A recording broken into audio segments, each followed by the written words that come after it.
Hello students, welcome to भेट academy. Students, स्वागत है आपका भेट एकेडमी में। इस वीडियो सीरीज में हम करने वाले हैं polynomials class 10th NCERT mathematics का चैप्टर नंबर 2। अगर आपने इससे पहली वीडियोस नहीं देखी हैं तो देख लो, चैनल को सब्सक्राइब कर दो और शेयर करना मत भूलिएगा। इससे पहले हमने चैप्टर 1 कंप्लीट कर लिया है, आप चैनल को सब्सक्राइब कर लीजिए, वीडियो आपको दिख जाएंगी। तो चलिए स्टार्ट करते हैं पॉलिनोमियल्स के बारे में। आपने पॉलिनोमियल्स क्लास 9th में भी पढ़ा है और आपने क्या पढ़ा था मैं बता देता हूँ। मान लीजिए कोई भी अगर पॉलिनोमियल होता है p, जिसको आप रिप्रेजेंट करते हो p से, और x अगर उसका होता है वेरिएबल, तो आप उसको क्या बोलते थे? पॉलिनोमियल इन x। क्या बोलते थे? पॉलिनोमियल इन x। मान लीजिए आपके पास अगर पॉलिनोमियल कुछ इस तरीके से होता था 4x³ + 3x² - 2। आपके पास इस तरीके से पॉलिनोमियल होता था, तो यहाँ पर जो सभी वेरिएबल्स थे तो x थे, इसलिए हम इसको बोलते थे ये पॉलिनोमियल है x में। यहाँ पर ये जो ब्रैकेट बताता है, ब्रैकेट के अंदर ये वेरिएबल होता है। वेरिएबल मतलब पॉलिनोमियल की वैल्यूज यहाँ पर जो चेंज होती हैं वो x होती हैं, ठीक है, x पे डिपेंड होती हैं। अगर यहाँ पर y होता तो यहाँ पर हम लिख सकते थे पॉलिनोमियल इन y, और आपके पास कुछ ऐसा हो सकता था 3y² - 4। तो ये आपके पास ये पॉलिनोमियल हो गया है y में। तो यहाँ पर सिर्फ हम वेरिएबल लिखते हैं और ये p रिप्रेजेंट करता है पॉलिनोमियल है। और आपको बताया था जो हाईएस्ट पावर होती है इस x या इस y की, मतलब अगर जो हाईएस्ट पावर होती है वेरिएबल की, उसको हम क्या बोलते थे? डिग्री। अगर आपको याद हो, उसको हम क्या बोलते थे? डिग्री बोलते थे। तो यहाँ पर आप px में देख सकते हैं हाईएस्ट पावर x की कितनी है। यहाँ पर तो x की पावर 0 है, यहाँ पर 2 है और यहाँ पर x की पावर 3 है। तो इस पॉलिनोमियल की डिग्री हो जाती है 3, ठीक है। ऐसे ही अगर आप इस पॉलिनोमियल की बात करते हो, इसमें हाईएस्ट पावर कितनी है? वेरिएबल की, वेरिएबल y है और y की पावर यहाँ पे 2 है, तो इसकी डिग्री हो जाएगी 2। इस तरीके से हम आपको बताते थे, ठीक है। तो यहाँ पर ये सभी क्या थे? पॉलिनोमियल थे। अब आप पॉलिनोमियल के अगर एग्जाम्पल चाहते हैं तो यहाँ पर कुछ एग्जाम्पल्स ये हो सकते हैं पॉलिनोमियल के। 4x + 2, तो यहाँ पर इसकी डिग्री कितनी हो जाएगी? डिग्री हो जाएगी इसकी 1, ठीक है। आपके पास ये हो सकता है पॉलिनोमियल 2y² - 3y + 4। ये पॉलिनोमियल जो है y में है, आपको याद रखना है y में है, और इसकी डिग्री हो गई है 2, ठीक है। ऐसे ही अगर आप पॉलिनोमियल यहाँ पर देखते हो z में, और आपके पास ये है 5z³ - 4x², ठीक है, plus x - 4z² plus z - 2। तो यहाँ पर आपके पास हाईएस्ट पावर कितनी है वेरिएबल की? z। यहाँ पर आपका वेरिएबल z है, तो यहाँ पर डिग्री हो जाएगी 3। इस तरीके से सभी डिग्री हैं, ठीक है। अब हमने ये तो बताए थे पॉलिनोमियल्स। हो सकता है यहाँ पर आपके पास कुछ इस तरीके से भी हो सकता है pu और 7u6 - 3/2u4 प्लस u - 8। आपके पास ये पॉलिनोमियल है और आप यहाँ पर बता सकते हो ये पॉलिनोमियल u में है। अगर मैं इसकी डिग्री पूछता हूँ तो आप u की हाईएस्ट पावर चेक कर लीजिए। आप जब हाईएस्ट पावर चेक करते हैं तो यहाँ पर 6 आती है, यहाँ पर 3 थी, यहाँ पर 2 थी और यहाँ पर आपके पास 1 थी। तो यहाँ पर आपके पास जो डिग्री होने वाली है वो 6 है, ठीक है। इस तरीके से पॉलिनोमियल हो गया है। अब ये तो हमें पता चले कि ये पॉलिनोमियल्स हैं, मतलब इनकी पावर 1, 2, 3 वगैरह कुछ इस तरीके से होनी चाहिए। अब जैसे आपके पास कुछ एक्सप्रेशन ऐसे हैं 1/x - 1 √x + 2 1/√x² + 2x + 3। ये सभी आपके पॉलिनोमियल्स नहीं हैं। क्यों? यहाँ पर देखो, यहाँ पर x की पावर 1, 2, 3 नहीं है, ठीक है। यहाँ पर x की वैल्यू या तो नेगेटिव में आ रही है या यहाँ पर रूट में आ रही है। x की पावर यहाँ पर 1/2 है, तो ये पॉलिनोमियल्स नहीं होने वाले हैं, ठीक है। अब आपको पता चल गया है पॉलिनोमियल्स क्या होते हैं। आपको पता है पॉलिनोमियल्स की पावर x की पावर 1, x की पावर 2, x की पावर 3 इस तरीके से पावर हो सकती है। 1 या पॉइंट में आपकी नेगेटिव या आपके पॉइंट में कोई भी वैल्यू नहीं हो सकती है। अब मान लीजिए आपके पास कुछ पॉलिनोमियल ऐसे हैं 2x - 3 √3 x + 5 y + √2 x - 2/11। सबसे पहले चेक करते हैं क्या ये पॉलिनोमियल है। तो यहाँ पर आप देख सकते हो x की पावर 1 है, पॉजिटिव है, तो यहाँ पर ये पॉलिनोमियल है। यहाँ पर भी x की पावर 1 है। ये √3 सिर्फ एक कांस्टेंट है, √3 हो सकता है यहाँ पर मल्टीप्लाई, आपके पास √3 भी हो सकता है, 1/2 भी हो सकता है, 2 भी हो सकता है, कुछ भी नंबर हो सकता है। हमें चेक करनी है वेरिएबल की पावर। तो यहाँ पर वेरिएबल की पावर 1 है, हो सकता है y की पावर 1 है, हो सकता है, x की पावर 1 है, हो सकता है। अब आपने चेक किया गया है कि यहाँ पर हाईएस्ट जो पावर आपको मिल रही है वो पावर है 1, ठीक है, वो पावर कितनी है, 1 है। तो जब भी आपके पास पावर 1 होती है, मतलब डिग्री 1 होती है, अगर आपके पास डिग्री 1 होती है, उस तरह के पोलिनोमियल को हम बोलते हैं लीनियर पोलिनोमियल। क्या बोलते हैं, लीनियर पोलिनोमियल, ठीक है। अब पोलिनोमियल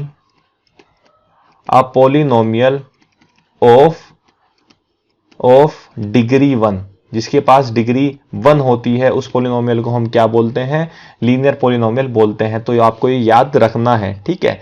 अब हो सकता है आपके पास पावर 2 भी हो जाए, तो बिल्कुल हो सकती है। तो अगर यहां पर आपके पास कुछ इस तरीके से पावर है 2x square plus 3x minus 2/5, ये आपका पोलिनोमियल है। x की पावर आप चेक कर सकते हैं, यहाँ पर स्क्वायर है मतलब 2 है, ठीक है। ये पोलिनोमियल x में है, और अगर मैं पोलिनोमियल कोई y में लेता हूं तो y स्क्वायर माइनस 2, इस तरीके से u में भी ले सकता हूं, कुछ भी वेरिएबल ले सकता हूं। बट कंडीशन क्या होनी चाहिए, यहाँ पर उसकी पावर कितनी होनी चाहिए, 2। यहाँ पर देखो x y और u की पावर 2 है।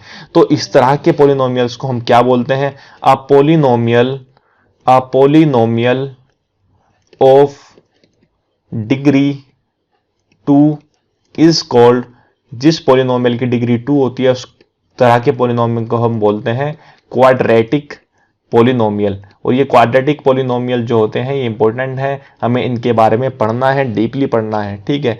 अब क्वाड्रेट का मतलब क्या होता है, क्वाड्रेट का मतलब होता है स्क्वायर। क्वाड्रेट का मतलब होता है स्क्वायर, आप इनकी पावर देख सकते हैं, स्क्वायर है ना, इसलिए यहाँ पर ये वर्ड जो क्वाड्रेट लिया गया है इसका मतलब होता है स्क्वायर, इसलिए हम इनको बोलते हैं क्वाड्रेटिक पोलिनोमियल, ठीक है। अब आपको ये पता चला क्वाड्रेटिक पोलिनोमियल को जो हम एक्सप्रेस करते हैं, हम इनका जनरल तरीका होता है लिखने के लिए, इनको लिखते हैं हम ax square plus bx plus C is equal to 0, इस तरीके से लिखते हैं। जब कभी भी कोई भी पोलिनोमियल होता है तो हमेशा याद रखना, अगर उसकी पावर 2 है तो वहां पर x की पावर 1 भी होने वाली है, x की पावर 0 भी होने वाली है, ठीक है। मतलब वहां पर होनी चाहिए, हो भी सकती है, नहीं भी हो सकती है, लेकिन वहां पर जो पावर होने वाली है वो डिक्रीजिंग ऑर्डर में होगी। हाईएस्ट पावर अगर उसकी 2 है तो उससे सभी पावर्स कम होने वाली हैं। और यहाँ पर a, b एंड c यहाँ पर कॉन्स्टेंट्स हैं, a, b, c सिर्फ यहाँ पर कॉन्स्टेंट्स हैं, आपको यहाँ पर याद रखना है। और ये रियल नंबर होते हैं, ये रियल नंबर होते हैं। कंडीशन क्या होती है, a की वैल्यू 0 नहीं होनी चाहिए। अब क्यों नहीं होनी चाहिए, अगर a की वैल्यू 0 हो गई है तो ये 0 हो जाएगा पूरा टर्म, और ये क्या बच जाएगा bx प्लस c, और यहाँ पर इसकी हाईएस्ट पावर कितनी हो गई है 1, तो तब तो ये लीनियर पोलिनोमियल बन जाएगा ना, इसलिए नहीं होनी चाहिए, ठीक है। कोई भी चीज आपको बताई जाती है तो उसका कुछ मीनिंग होता है, ऐसे रैंडमली नहीं बताई जाती है। तो यहाँ पर ये तरीका होता है किसी भी क्वाड्रेटिक पोलिनोमियल को लिखने का तरीका जनरल। अब बिल्कुल अब आप सोच रहे होंगे पोलिनोमियल की डिग्री 3 भी हो सकती है, तो बिल्कुल हो सकती है। मान लीजिए आपके पास 2 माइनस x3 है और √2x3 3 minus x square plus x3 और 3 cube 3x³ minus 2x square plus x minus 1। अभी मैंने आपको कुछ बताया था, मैंने बताया था अगर हाईएस्ट पावर 3 है तो उससे कम पावर वाले सभी नंबर हो सकते हैं, नहीं भी हो सकते हैं। यहाँ पर देखो 2x की पावर 0 मतलब 1 है, सिर्फ 2 की पावर 2 इंटू x की पावर 0 है। यहाँ पर x की पावर 1 नहीं है, x की पावर 2 नहीं है, तभी भी ये पोलिनोमियल है। यहाँ पर x की पावर 3 है, x की पावर 2, x की पावर 1, x की पावर 0 नहीं है, तो तभी भी पोलिनोमियल है। यहाँ पर देखिए x की पावर 2 है, x की पावर 1 है, और यहाँ पर x की पावर 3 है, ठीक है। सॉरी, x की पावर 1 नहीं है, तभी भी ये पोलिनोमियल है। यहाँ पर देखिए x की पावर 3 भी है, 2 भी है, 1 भी है, 0 भी है, तो ये सभी पोलिनोमियल्स हैं। लेकिन आपको याद क्या रखना है, यहाँ पर इनकी डिग्री कितनी है, डिग्री है इनकी 3। तो इस तरह की 3 को हम क्या बोलते हैं, क्यूब। क्यूब से नाम आया है क्यूबिक पोलिनोमियल। क्या बोलते हैं हम इन पोलिनोमियल्स को, क्यूबिक पोलिनोमियल्स। तो ये आपके लिए हो गए हैं क्यूबिक पोलिनोमियल। और इनको लिखने का तरीका भी यही होता है, ax³ plus bx square plus cx plus d is equal to 0, और a आपका 0 नहीं होना चाहिए। तो ये आपको याद रखना है, ठीक है। तो अभी हमने पढ़ा कि जिसकी डिग्री 1 होती है उसको लीनियर पोलिनोमियल बोलते हैं, डिग्री 2 है तो क्वाड्रेटिक पोलिनोमियल, डिग्री 3 होती है तो क्यूबिक पोलिनोमियल बोलते हैं। अब मान लीजिए आपके पास कोई पोलिनोमियल ये है px equals to x square minus 3x minus 4।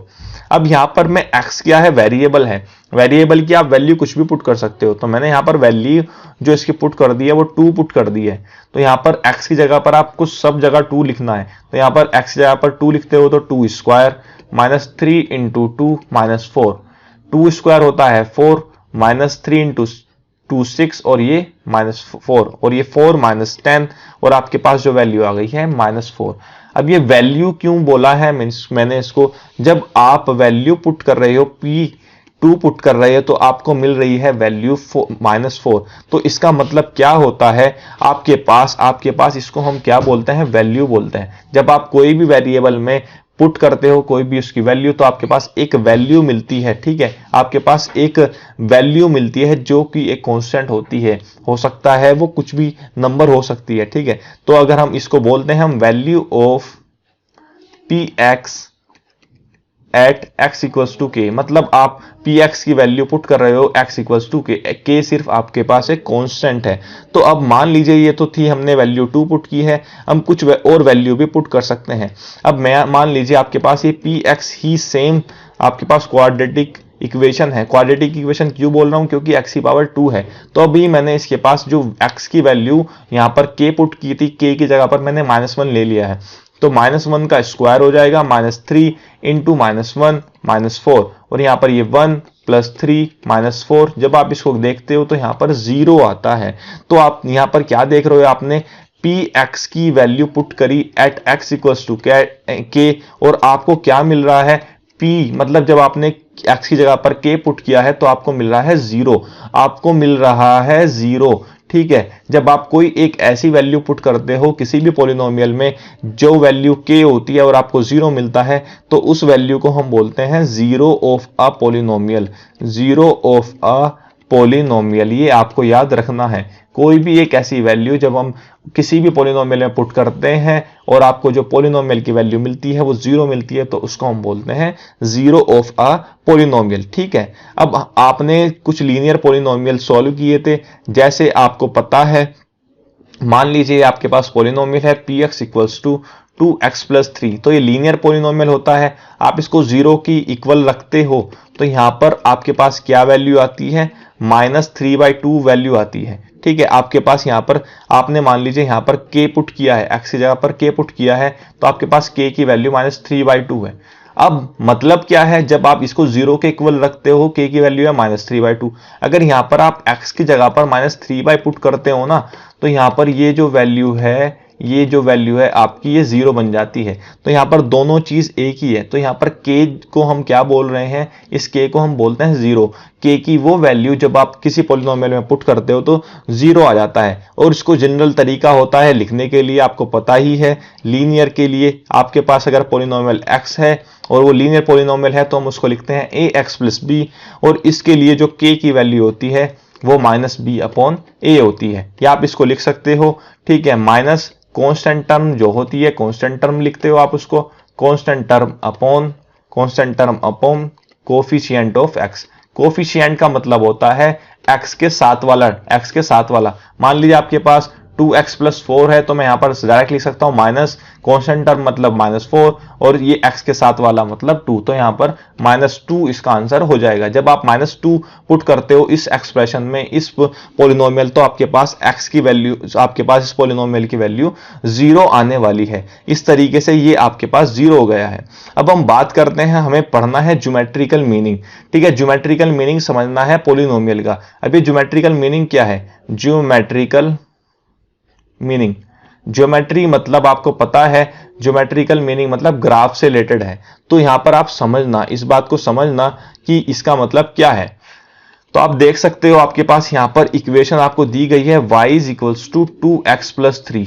जब आप यहां पर x की वैल्यू -2 पुट करते हो, आप यहां पर x की वैल्यू पुट करते हो -2, तो आपके पास यहां पर y की वैल्यू आ रही है -1, और x की वैल्यू 2 पुट करते हो, y की वैल्यू आती है 7। तो इस तरीके से आपने ये ग्राफ ड्रॉ किया है, ऐसे आपने यहां पर ये ग्राफ ड्रॉ किया है। और आप यहां पर देख रहे हो आपके पास 2 स्पेशल पॉइंट हैं, यहां पर 2 स्पेशल पॉइंट हैं। जब आपने ये वाली जो वैल्यू होती है, पहली वैल्यू ये होती है x की, और सेकंड वैल्यू होती है y की, ठीक है। ये आपके पास x एक्सिस है, आपको पता ही है, और ये आपके पास होती है y एक्सिस। तो जब आपने x की वैल्यू 0 पुट की है, आपके पास इक्वेशन क्या है, 2x + 3। जब आप x की वैल्यू 0 पुट करते हो, ये किसके इक्वल है, y के, तो आपके पास y की वैल्यू आ रही है 3, तो ये आपके पास पॉइंट है। और जब आप x की वैल्यू -3/2 पुट करते हो तो आपके पास 0 आ रही है।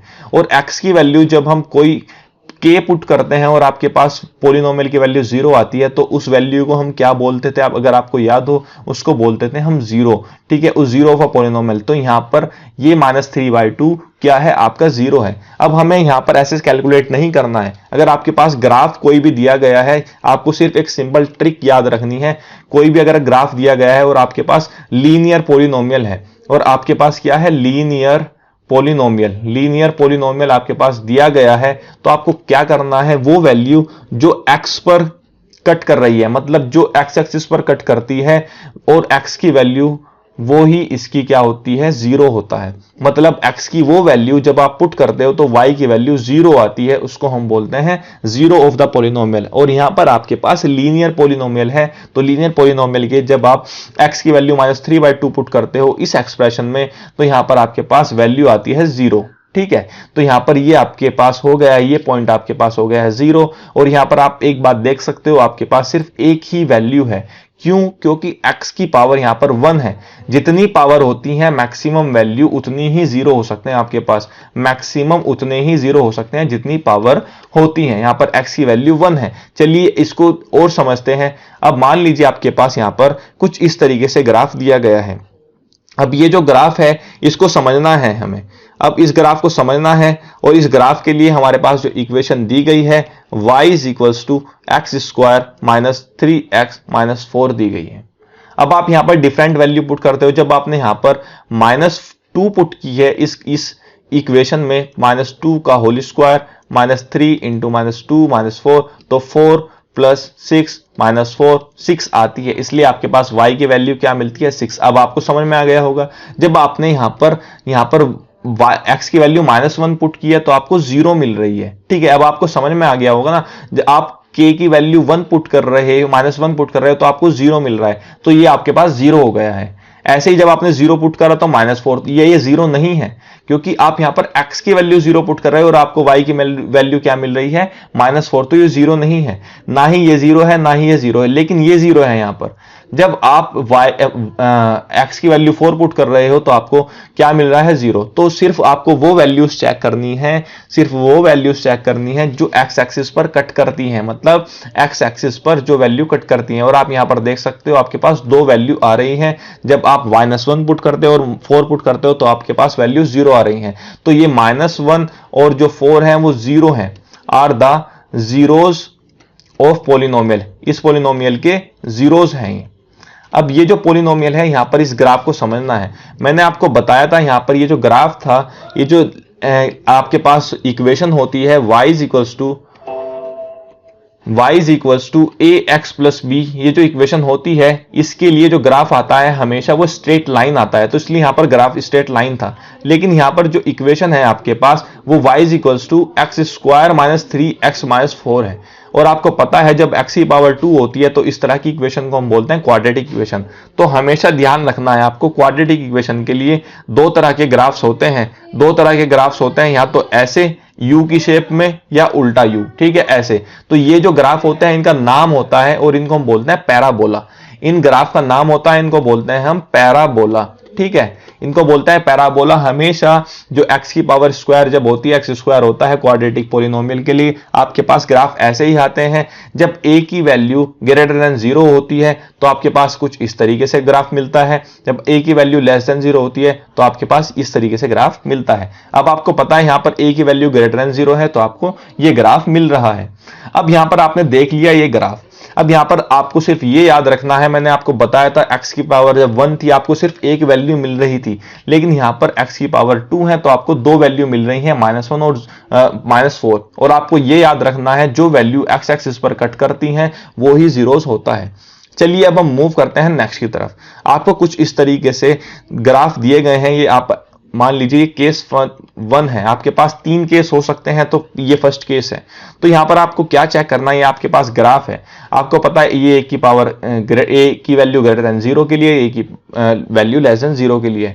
तो यहां पर देखो दो वैल्यूज हैं इसके लिए, इसके लिए 2 डिफरेंट वैल्यूज आ रही हैं, 2 डिफरेंट जीरोस आप इनको बोल सकते हो। यहां पर भी आपके पास दो डिफरेंट जीरो हैं। तो फर्स्ट केस ये पॉसिबल है, जैसा मैंने आपको पिछली उसमें ग्राफ में बताया है कि आपके पास पॉसिबल है कि आपके पास दो अलग अलग वैल्यूज आए, जब आप उनको पुट करते हो किसी भी पॉलिनोमियल में तो आपके पास जो पॉलिनोमियल होता है वो जीरो बन जाता है और उन वैल्यू को हम बोलते हैं जीरोस। तो ये फर्स्ट केस था। आपके पास सेकंड केस भी हो सकता है। सेकंड केस क्या है, यहां पर आपके पास ये भी देखो, दोनों पॉलिनोमियल, दोनों आपके पास क्वाड्रेटिक पॉलिनोमियल हैं, लेकिन सिर्फ एक पॉइंट पे एक्स को टच कर रहे हैं, सिर्फ एक पॉइंट पे टच कर रहे हैं, तो सिर्फ एक वैल्यू आ रही है आपके पास। तो समझ रहे हो ना, आपके पास सिर्फ एक वैल्यू आ रही है। मैंने आपको क्या बताया है, जो आपकी डिग्री होती है, जितनी आपकी डिग्री होती है एट मोस्ट उतनी वैल्यू आ सकती है, ठीक है, एट मोस्ट, उससे कम हो जाएंगी बिल्कुल।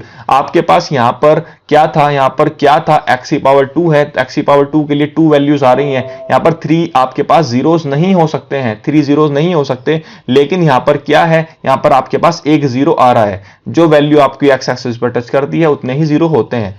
अब हम बात करते हैं नेक्स्ट ग्राफ के लिए। नेक्स्ट ग्राफ में देखो, यहां पर क्या कोई ग्राफ टच कर रहा है, क्या कोई ग्राफ टच कर रहा है एक्स एक्सिस को? कोई भी नहीं कर रहा, तो इसके पास कोई भी जीरो नहीं है। इस केस में कोई भी जीरो नहीं है। केस थर्ड ये आपको बता दिया है। तो आपके पास 3 केस थे।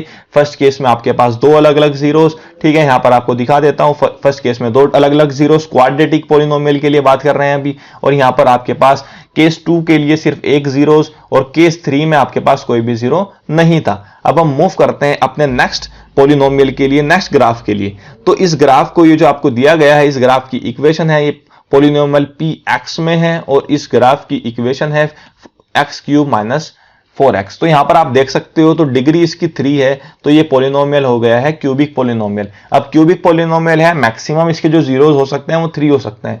तो आप देख रहे हो एक्स एक्सिस पर जो वैल्यू टच कर रही है -2 है, 0 है और 2 है। तो -2 आप पुट करना, 2 पुट करना और 0 पुट करना, आपके पास जो वैल्यू मिलेगी वो 0 मिलेगी। इसलिए ये तीनों वैल्यूज क्या है, इसके जीरोस हैं, इसके क्या है, जीरोस हैं, ठीक है, आप इसको चेक कर सकते हो। अब हम मूव करते हैं नेक्स्ट की तरफ। नेक्स्ट में आपको यहां पर दिया गया है, नेक्स्ट ये जो फर्स्ट आपका ग्राफ दिया गया है, इसकी इक्वेशन है एक्स क्यूब, और यहां पर इसके लिए दिया गया है x cube minus x square. तो यहां पर मैंने अभी आपको बताया मैक्सिमम जो वैल्यूज मिल सकती हैं 3 मिल सकती थी, तो यहां पर इसके लिए तो 3 मिल गई है। अब हो सकता है वैल्यूज आपको कम भी मिल सकती हैं, तो आप यहां पर चेक करो, सिर्फ आपको एक जीरो मिल रहा है, एक जीरो मिल रहा है। पावर तो आपके पास क्यूब है, लेकिन जीरो मिल रहा है एक, ठीक है, एक्स इक्वल टू 0, सिर्फ एक्स इक्वल टू 0 पे ही ये जीरो होने वाला है। सिर्फ एक कंडीशन है एक्स इक्वल टू 0 पर। यहां पर देखो आपके पास दो वैल्यू मिल रही है, 0 और 1। जब यहां पर आप 0 और 1 पुट करते हो तब आपको 0 मिलता है, तो दो वैल्यूज हैं। तो यहां पर मैंने आपको बताया है, कंक्लूजन ये है, कोई भी आपके पास पावर है, कोई भी पावर है, उसके एटमोस्ट वैल्यू उतनी ही मिलने वाली है, ठीक है, एटमोस्ट वैल्यू उतनी ही मिलने वाली है, सिर्फ उससे कम भी हो सकती है या उतनी हो सकती है। अब आपको यहां पर एग्जांपल 1 में ग्राफ देखना है और बताना है कि यहां पर कितनी जीरोस हैं पॉलिनोमियल के लिए। तो यहां पर सबसे पहले फर्स्ट के लिए चेक करते हैं, ये फर्स्ट ग्राफ है, इसके लिए चेक करते हैं कैसे करना है सोल्व। सिंपल, आपको सोल्व ऐसे करना है, जितनी वैल्यूज, जितनी बार ग्राफ टच करेगा एक्स एक्सिस में, उतने आपके जीरोस होने वाले हैं। तो यहां पर देखो, एक बार ग्राफ टच कर रहा है तो इसके पास एक जीरो है, ठीक है, इसके पास कितना है, एक है। और यहां पर देखो ग्राफ जो है 2 बार टच कर रहा है, और ये ग्राफ पैराबोला है, और ये पैराबोला मतलब ये एक्स स्क्वायर वाली टर्म वाला ग्राफ होगा, मतलब क्वाड्रेटिक पॉलिनोमियल के लिए। और यहां पर दो अलग अलग वैल्यूज आ रही हैं, तो इसके पास 2 जीरोस हैं। यहां पर आप चेक कर सकते हो 1 2 3, तो यहां पर 3 जीरोस हैं।